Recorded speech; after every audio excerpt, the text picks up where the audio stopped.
ஜம்மு காஷ்மீரில் நிலவி வரும் கடும் பனிப்பொழிவின் காரணமாக மக்களின் இயல்பு வாழ்க்கை பாதிக்கப்பட்டுள்ளது. தோடா மாவட்டத்தில் பலேசா, கந்தோ உள்ளிட்ட இடங்களில் தொடர்ந்து பனிப்பொழிவு நிலவுவதால் வீடுகள், சாலைகள் என எங்கு பார்த்தாலும் வெண்பட்டு போர்த்தியது போல் பனிக்குவியல் காணப்படுகிறது. இதனால் மக்களின் இயல்பு வாழ்க்கை பாதிக்கப்பட்டுள்ளது.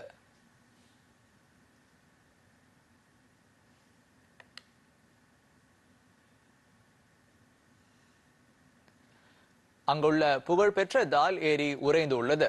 வழக்கமாக சுற்றுலா பயணிகளின் வருகையால் எப்போதும் பரபரப்பாக காணப்படும் தால் ஏரி படகுகள் போக்குவரத்து இல்லாததால் வெறிச்சோடி காணப்படுகிறது. இதனிடையே ஜம்மு காஷ்மீரில் உள்ள புகழ்பெற்ற வைஷ்ணவி தேவி ஆலயத்திற்கு இந்த ஆண்டில் சுமார் 95 லட்சம் பக்தர்கள் வந்து சென்றுள்ளதாக தகவல்கள் வெளியாகி உள்ளன. தீவிரவாதிகளின் அச்சுறுத்தல், நாடாளுமன்றம் மற்றும் சட்டமன்ற தேர்தல் ஆகியவற்றிற்கு மத்தியிலும் பக்தர்கள் திரண்டு வந்து வைஷ்ணவி தேவியை தரிசித்து சென்றுள்ளனர்.